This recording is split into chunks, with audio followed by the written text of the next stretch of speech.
before we know where we need to go in our lives, we need to be at peace with our past, with our difficulties from our past, and because that helps us stay in the present moment. And staying in the present moment influences our future. So there's all kinds of benefits for that. So when we see that, when we are this way as individuals, then you can bring that to the group level next. Yeah, where before a group of people can accomplish something, they've got to be at peace with their past.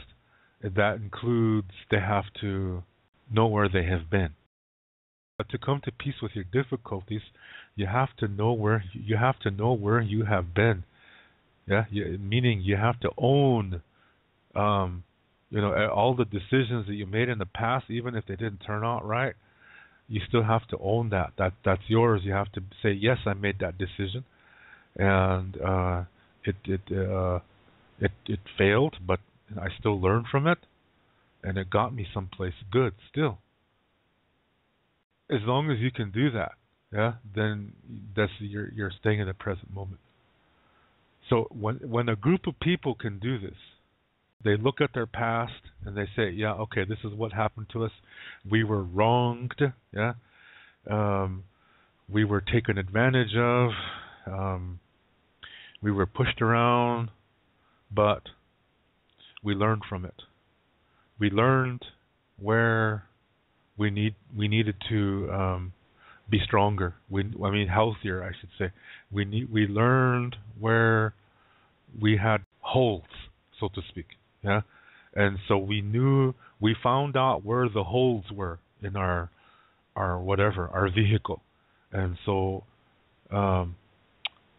by learning from this, we were able to fill those holes, to patch them up, and now we are really strong. We have a hell of a strong foundation, and part of that includes, okay, what happened during that time when you had those holes. What happened during that time? Yeah, that you have to be aware of that. And like I said, when you come to peace with these things, you don't have emotional attachments anymore.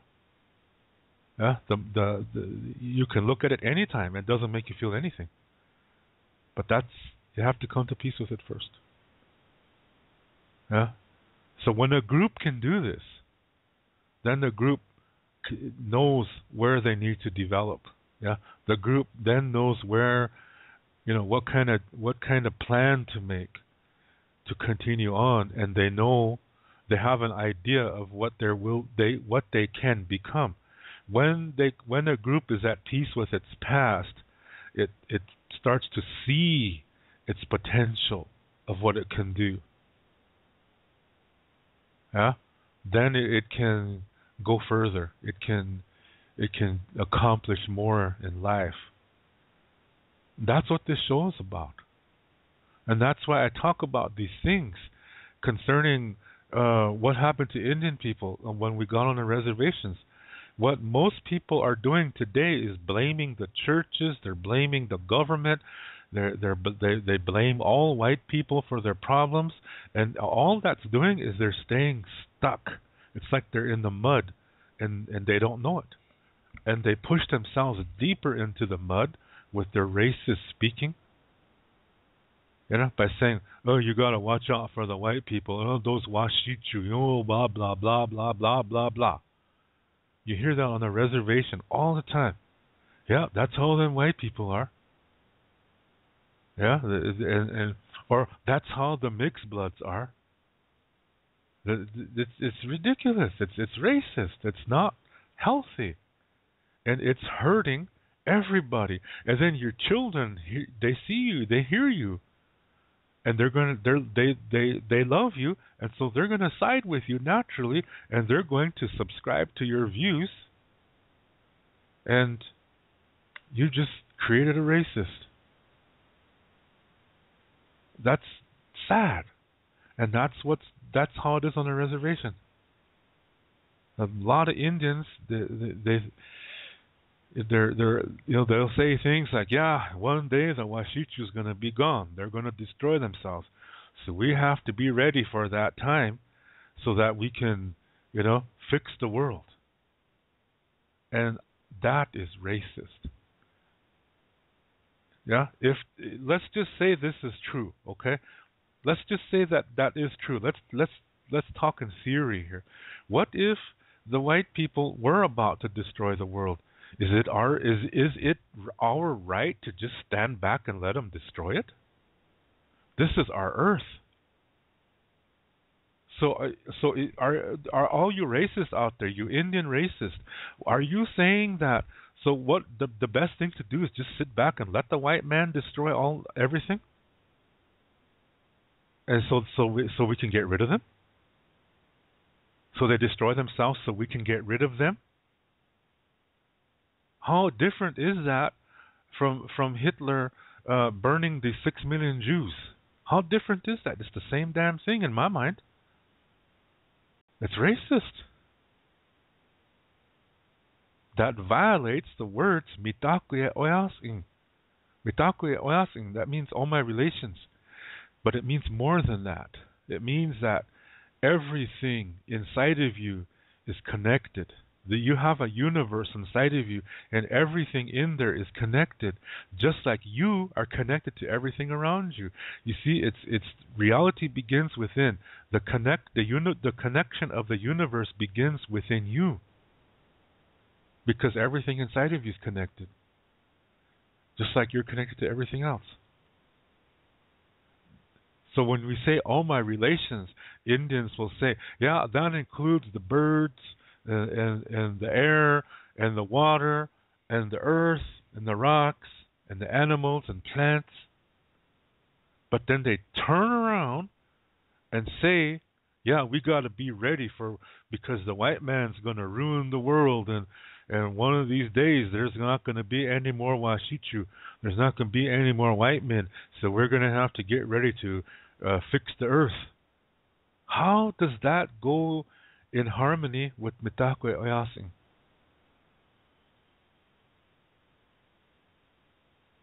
It doesn't. So these kind of Indians say one thing and turn around and say another thing. That's double-faced. They're anung ite. Two-faced people. Oyate unung ite. Yeah. Two-faced nation.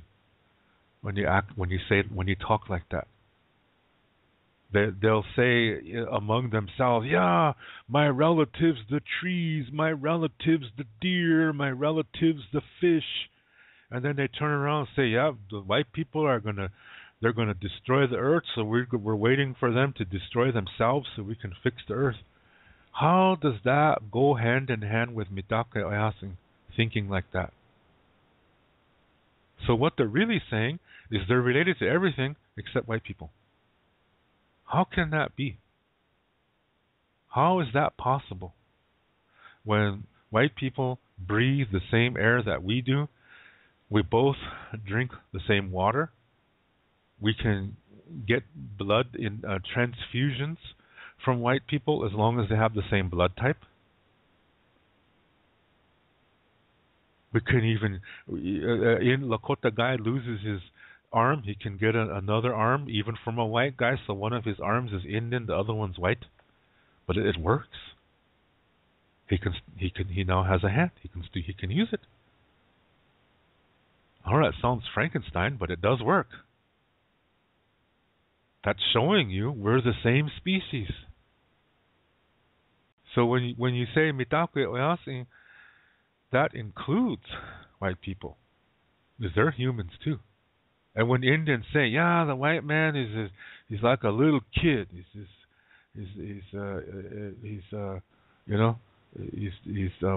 pouting and spoiled." How can you say that when there's Indians killing each other and going to prison for it? Is that perfection? If Indians are so good, How come a whole bunch of us are in prison for killing each other? Yeah? For raping our own relatives. We're not perfect. See what I'm saying? So when you're talking about Mitakuye Oyas'in, this includes everybody. And we are not above others. We never were, and we never will be. Nobody is. So the whole point here is that when we're looking, when you're Indian and you're looking at what happened to us, as a collective, our group, and our experience, this boarding school experience you heard me talk about, and the reservation experience, the Christianization and all that, and you're looking at that, if you just turn around and blame them and that's all you do, you're not rising.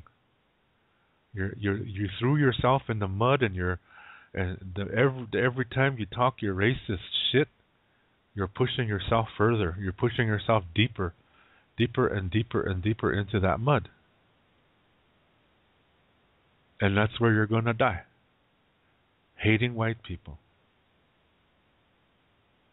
Hating mixed bloods. Saying, I'm a full blood. So that means, blah, blah, blah, shit, blah, blah, blah, shit. I see that all the time on Facebook. Yeah, us full bloods, we speak Lakota. That's bullshit. I guarantee you that I am going to be really bold to say 95% of all full-blood Lakota people cannot speak Lakota. There's a lot of young guys on the internet. They try to give off the impression they speak Lakota, but they can't write a single sentence. One young guy said to one of my students, he said to her, my student is German, by the way. Okay, she's a pretty girl. Nicola's her name, and he said to her, this guy's from Cheyenne River, and he's a Lakota guy. I know his dad. His dad is a fluent speaker, but his mom isn't. Yeah, his mom can't speak Indian, and he can't speak Indian either. But he's trying to. I know this. I know this kid. Yeah, I've seen this kid. I've even met this kid. I know 100% this kid cannot speak Lakota. And so online he tries to give the impression that he can. And I know he can't. He said to Nicola, he said, Daku mie. And that means, what am I? So she said, I don't understand. What are you trying to say? So he said to her, I said, how are you? And she told me she really had to laugh at that point. That doesn't mean how are you. That means what am I? Daku means what? Mie means I am. When you put it together, it means what am I? So she thought, okay, I'm not gonna say anything. She said. So she said, Lila tayan wa nishtog. Wait a minute, he said. See, this is where our different cultures are making, you're speaking from your culture and I'm speaking from my culture, and this is where we have a difference, he said. And I'm like, what does that have to do with that? She said, I'm doing really good. How about you? That's what she said. And then he started to say, well, you must be using that European method. He said, do you know that Albert Whitehat method? That's what I use, he said. And she said, yeah, I'm using it right now, she said. And so he was like, well, it's because of the culture that you're saying things from your culture, he said. And she said, oh, okay, she said. She just let it go. Because she didn't want to, as a European girl, she didn't want to say, geez, you're Lakota, you can't even speak Lakota. She didn't want want him to feel bad about that, so she just let it go. And then she told me about it. She sent me the discussion, and I saw it, and I had to laugh. Yeah, this is how a lot of these young Lakota guys are. They cannot speak Indian, but they try to give people the impression that they can. And this is that mentality that I'm talking about, that's on the reservation, that they don't really know anything, but they give off the impression that they're all experts. So this is why I'm saying that, to be careful. Yeah, and for Indians, like I said, we can't just be sitting in the mud, blaming the white man for our problems, because not all white people created these problems that we have. We created a lot of them ourselves. So we have to start taking responsibility for ourselves. What are we going to do about it? Blaming the white man, that doesn't fix anything. It just pushes us deeper into hatred. We live with hatred in our heart. It increases more and more the more that you hate somebody just because of the color of your skin. You're actually killing yourself when you talk like that. And not all white people are the same. So how can you say you hate the Wasicu and then be married to one? There's a racist from Rosebud who says that all the time. He says he hates the Wasicu, but yet he's married to one from Austria. And then they have a kid. The kid's half Wasicu, but yet he still goes around saying he hates the Wasicu for what they did to his people. That does not even make sense. That's how racists are. They don't make sense. Yeah, those guys come up with some of the silliest things. When we talk like that and think like that, we trap ourselves. We trap ourselves. And when we do that, and people around us start doing it too, we're killing our nation. And we're not looking at the root of the problem. The root of the problem is not white people. It's the way of thinking that we have to change that. So what needs to happen is that we need to look at that past, and we got to come to peace with it. Instead of, as long as we blame the churches, as long as we blame the white man, we're never going to come to peace with that past. And that also means we're never going to accomplish anything good in our lives, for our tribes. We're never going to accomplish anything good if we continue to blame the white man and churches for everything. When I talk about these things, it's not to blame. It's not to get mad. It's to learn from it. It's to learn about it and then learn from it because it happened. If we don't do that, then we go into denial. And denial leads to dualism. So this is why I say these things. To learn from it. To learn from it and then come to peace with it. That's important. That's really, really important. To learn how to handle difficulties. Then you're going to get good in conflict management after that. Yeah? Because you're respectful of others. And you find out how a group of different personalities can actually work together by finding what works. But first you have to know this inside of yourself. Yeah? So we have to come to peace with that past. We have to learn it too. Yeah? We have to know. We have to learn this past and then come to peace with it. I'm going to repeat that as many times as I can. And like I said, if that can happen, then we have a future. So anyway, that's what this show is like. Yeah. So I do come down pretty damn hard on Indian racists because they're the ones that are killing our nation. And they say things like Indian power, red power, native pride, native women are the best. Bullshit. The best does not belong to any race. It's how a person lives their lives. It has nothing to do with their skin color.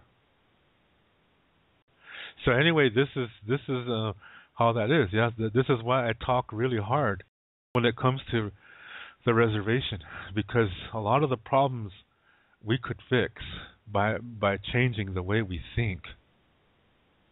And part of that process means we have to realize, we have to learn what happened on the reservation.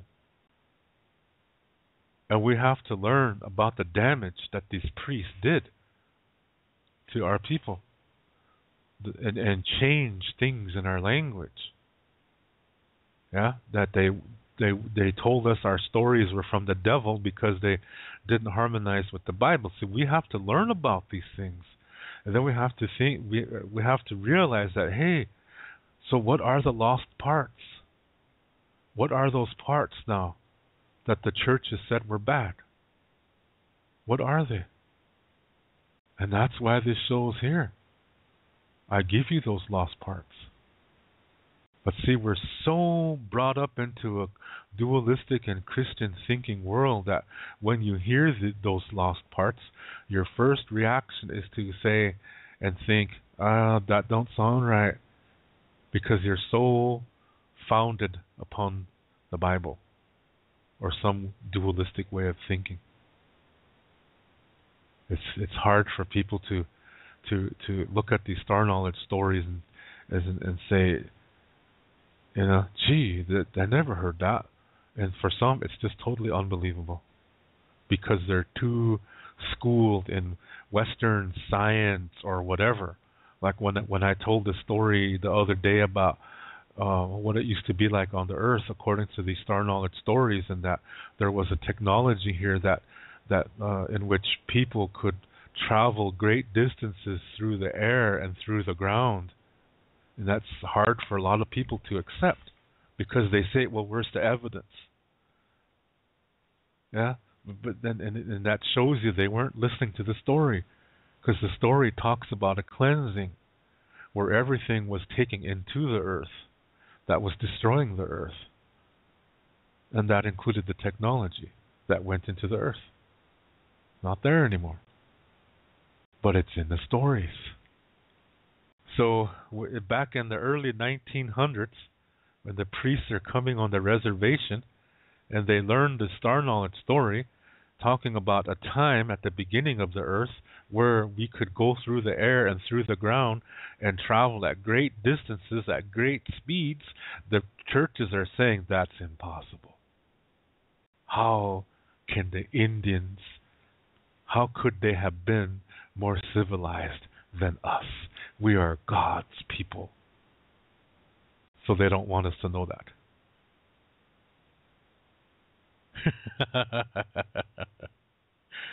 Yeah. So my main point I'm trying to say here is that before we can go forward as a group, we have to own our past. And that means to come to peace with it and learn from it and stop blaming oppressors, but praying for them. But we have to come to peace first, because when you come to peace, then you realize that those who caused the problems, they really, really are in a bad situation, and we are connected to them, and you will feel the need to help them. But that's only when you have peace in yourself. Then you will feel that. That's why it's people say in Lakota, Lakota way is really difficult, because it means you have to come to peace with your past. But see, when you really are at peace with your difficulties from your past, you have this desire to help that person who oppressed you, who harmed you. You feel sorry for them.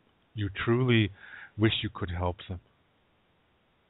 That's when you know you have peace in yourself.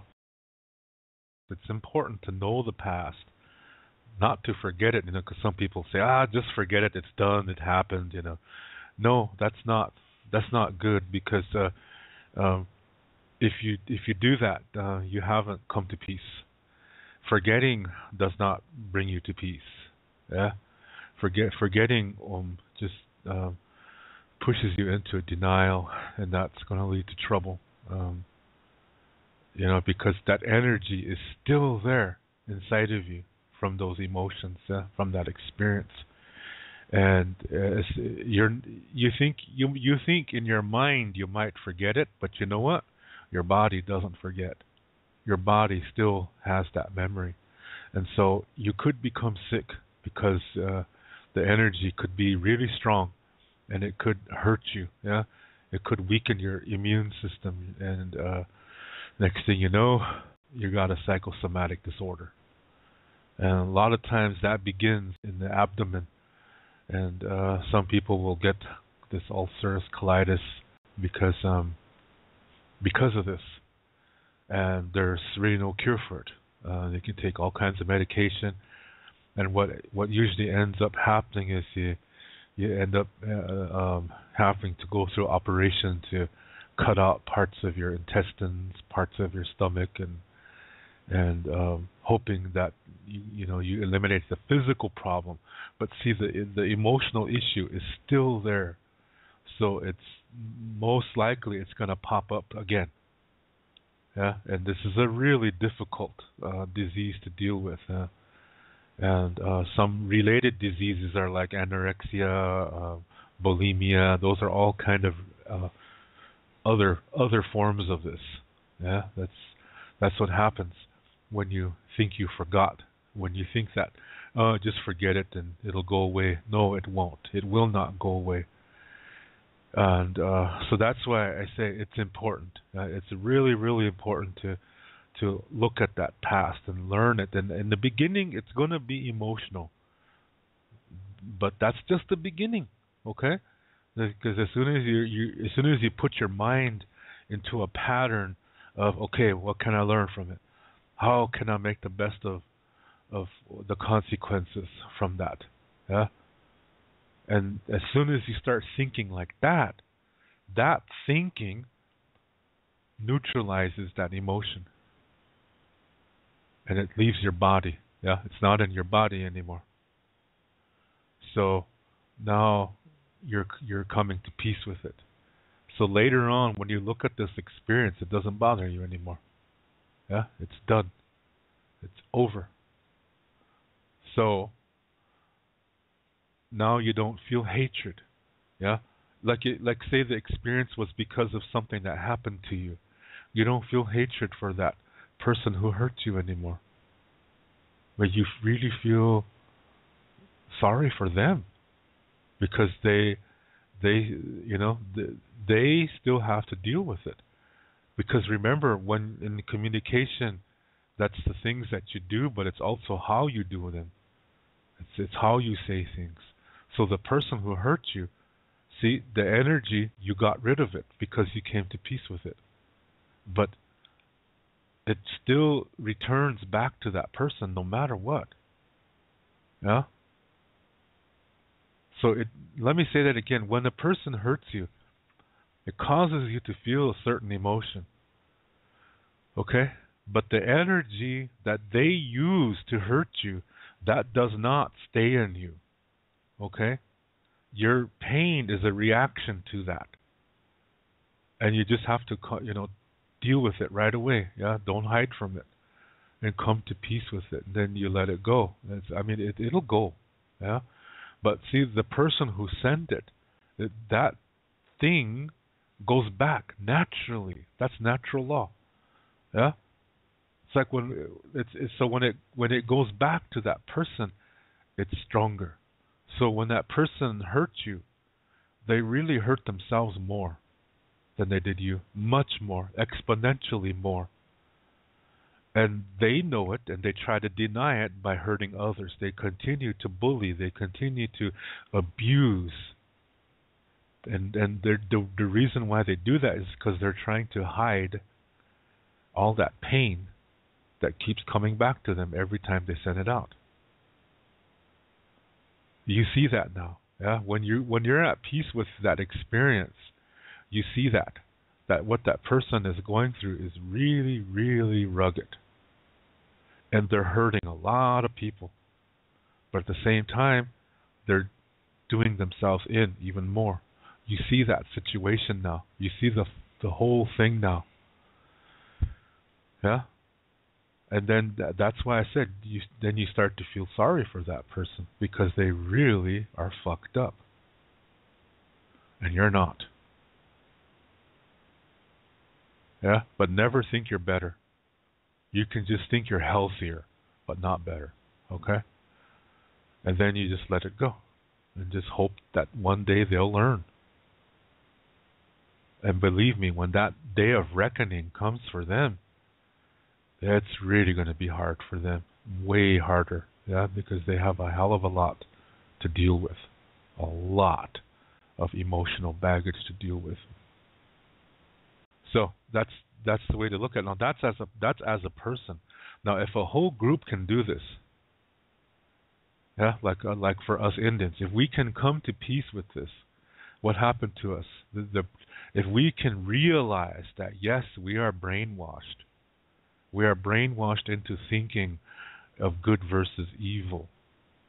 If we can realize that, now we can unlearn it and start going back to the ways of our ancestors. Yeah, and a ceremony is not going to fix it, people. A ceremony is not going to help you in this way. You have to do the work yourself. Your life is a ceremony. You don't need anything else. You need your life. In this way, that as if, like I said, when a group can do this, and when we as Indian people can realize that we have been brainwashed, that we are dualistic thinkers, I mean, and that and we learn where it comes from. Yes, we can express anger, pain, sadness, fear. That's okay, as long as we don't hurt anybody, including ourselves. Because it has to come out. Yeah? All that energy has to come out. Then we have to go to the next part and say, now, what can we do with this? Now we know where the holes are in our society. Now how can we fill them? How can we make this work? What can we learn from this experience so that we can become healthy? But if you're seeking revenge, you're still in hatred. You haven't learned. You haven't come to peace with it yet. As long as you feel a sense of revenge, then you're still not there. So you have to come to peace with it. Yeah, you have to start learning from it, and then as a nation, we have to say, okay, how do we fix this? Yeah, how do we make the best of this? What can we do? And then, see, now we know where to go. Now we need to know. Now we can progress as a nation, and a nation that's at peace with itself, so that we don't seek revenge, that we don't seek to destroy, but we seek to live and to nurture. And then we reach out to the other nations and say, how can we help one another?